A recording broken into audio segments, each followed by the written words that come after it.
Well, hey, good morning. Do it for a dayers. It's Monday, man, May 22nd, 22 days in, and we're going at it. We're going for it. We're going after it. We're creating habits for the future. Good morning to everybody.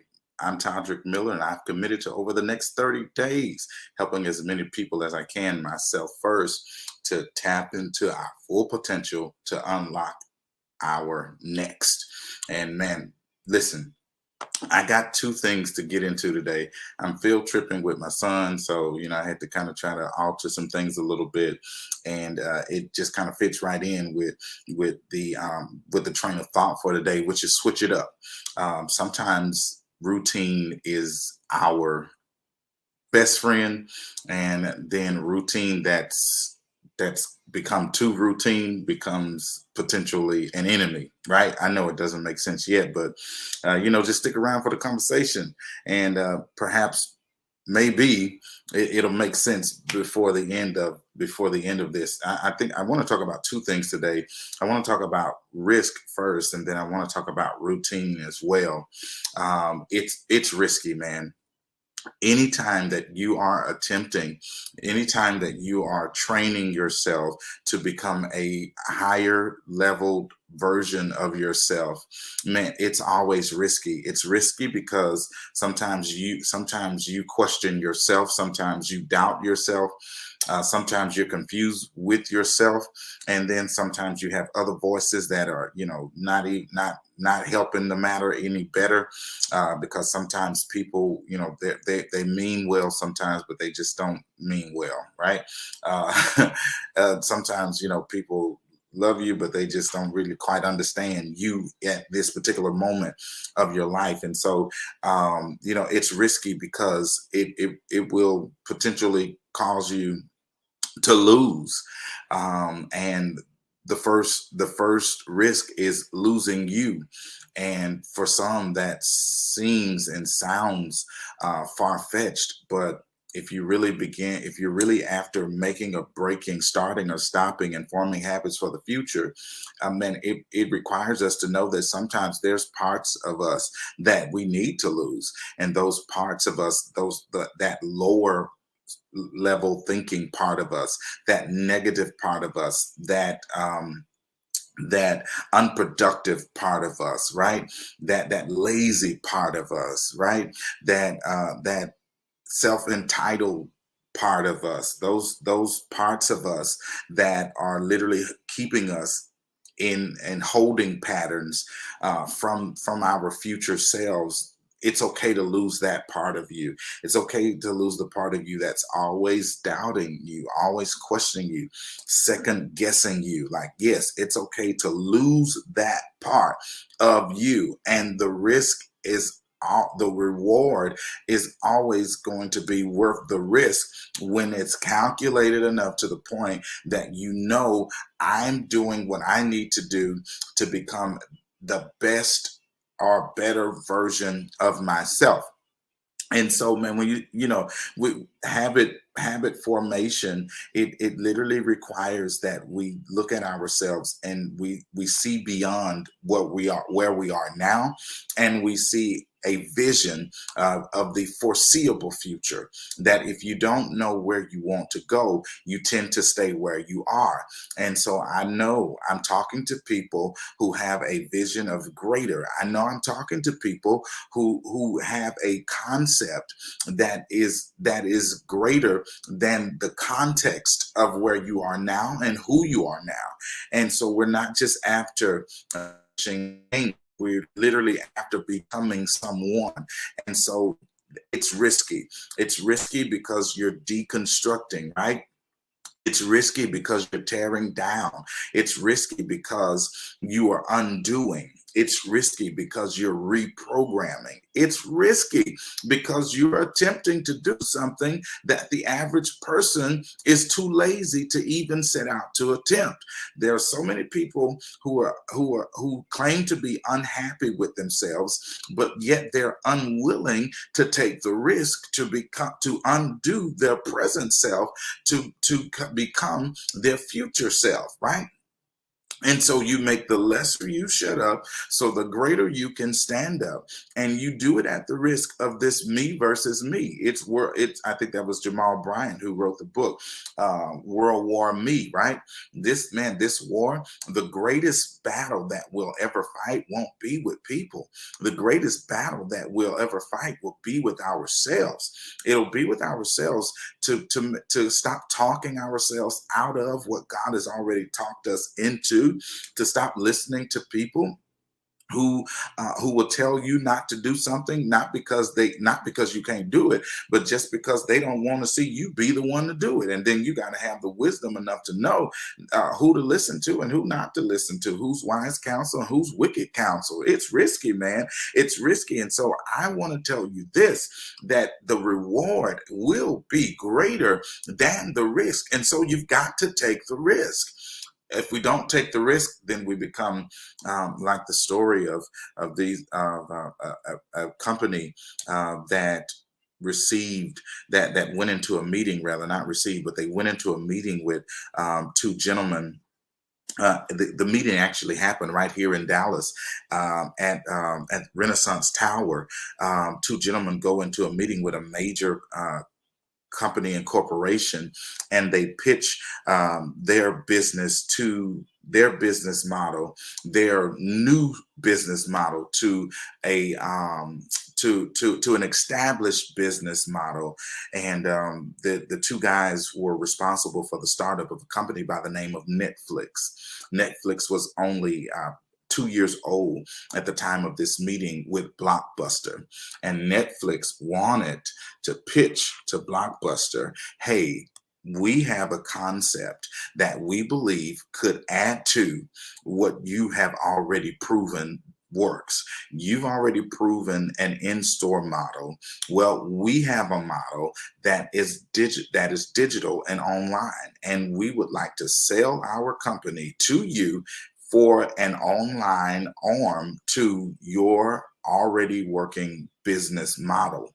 Well, needless to say, Blockbuster refused to buy Netflix for that 50 mil that day, which it's ironic that 50 mil was about 3 days worth of revenue for Blockbuster. So it wasn't that they couldn't afford it.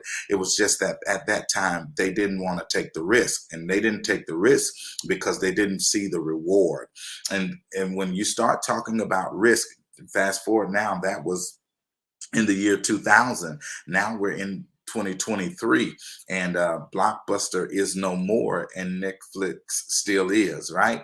And so but if they had have taken the risk back 20 in the year 2000, they could have positioned themselves to be able to still be around. Because it's true, this thing called interrupting the pattern is not just about habits, it's about life, man. It's about business, it's about economics, right? It's about seeing beyond the now to see what's coming next. And even if I the conflict of next is you don't always see it vividly, but you have to know that the way things are now is not the way things will always be. And so that makes us talk about not just risk, but that makes us talk about routine. Because so often as creatures of habit, we find our routines and we stay in those routines. Now, if you're like me, man, I let me just be honest. I'm not a routine person. I don't like to be a routine person. Let me put it like that. I don't like routine. When I left a 9 to 5 model, man, and I started entrepreneurship, man, I was like, I didn't leave a structured environment to come and have a structured environment. I want to be able to work when I want to work and do as I want to do. And why would I leave that and then come here and still, have resemble that. And so I was like, no, I don't.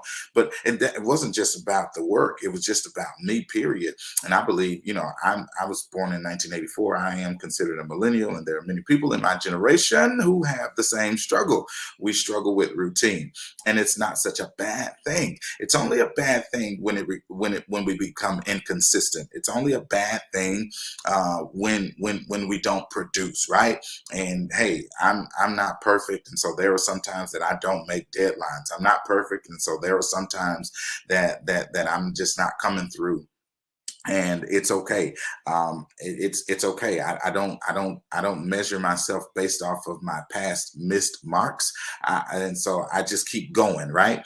And there are people who give grace, and then there are people who are just like, hey, no, I can't do it, and I respect it, right? But at the end of the day, it routine is a blessing, and can also be a burden at the same time. It's a blessing because it establishes a rhythm, right? Routine is good to establish rhythms, but then also sometimes that routine is you've had that routine so long that there comes a point in time where that routine needs to be switched.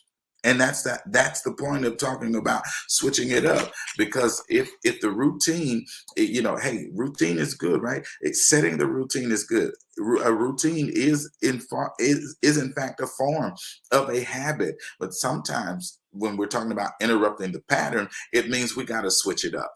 And maybe today there's something that you have grown stale with, something that you've grown impatient with, something that you're no longer fond of, something that you had fire and vigor for at one point, that you've lost it.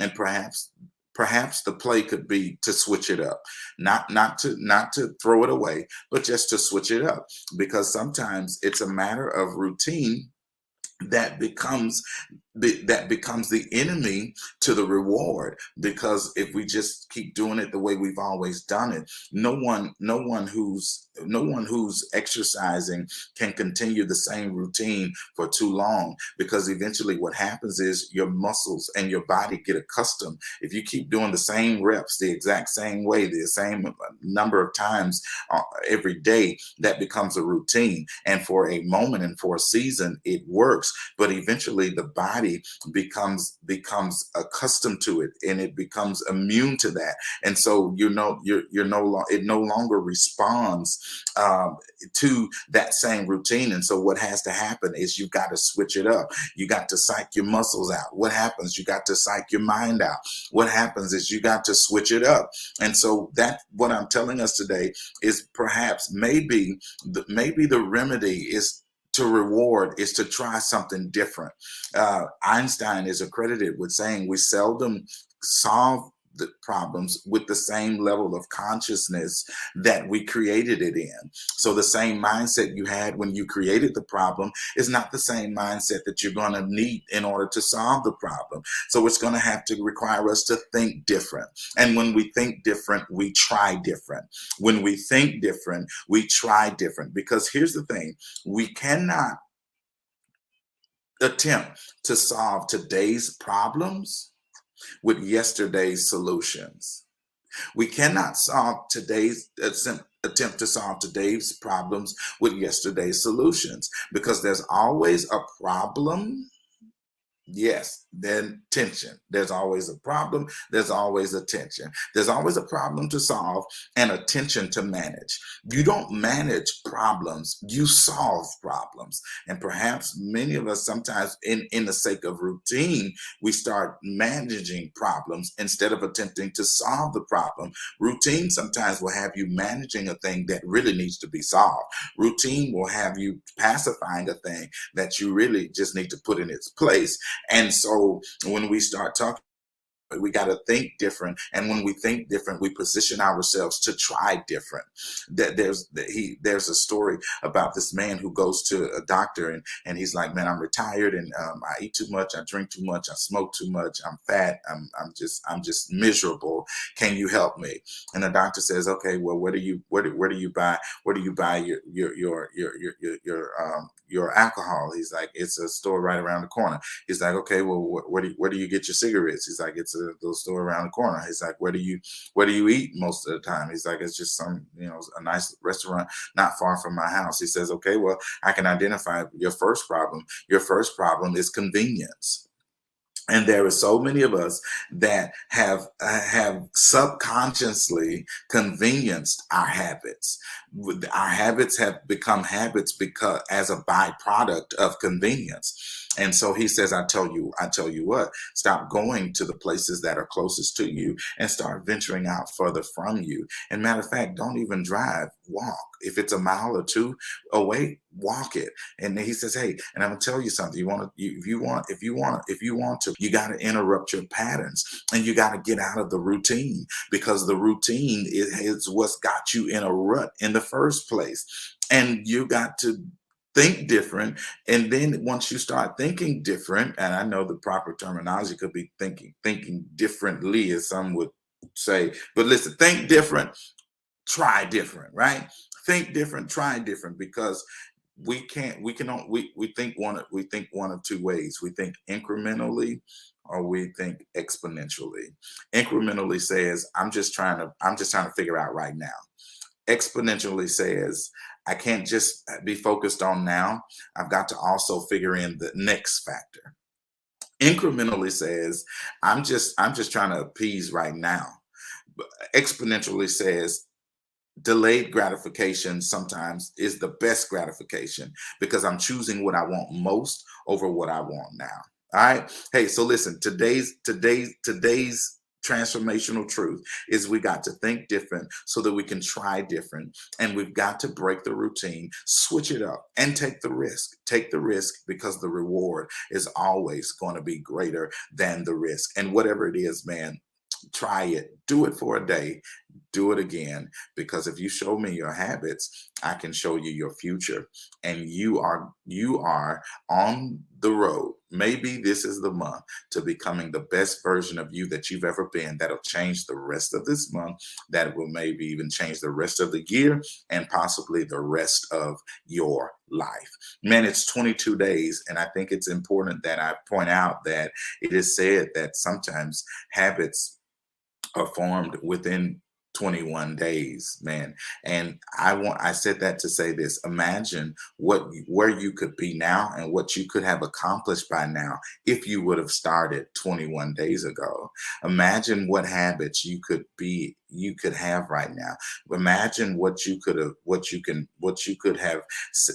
kept record of and said, I made this, or I broke this, I started this, I stopped this. Now, I'm not saying that you failed, but what I am saying is start today, because today is what matters the most. All right. So, hey, I'm out of here.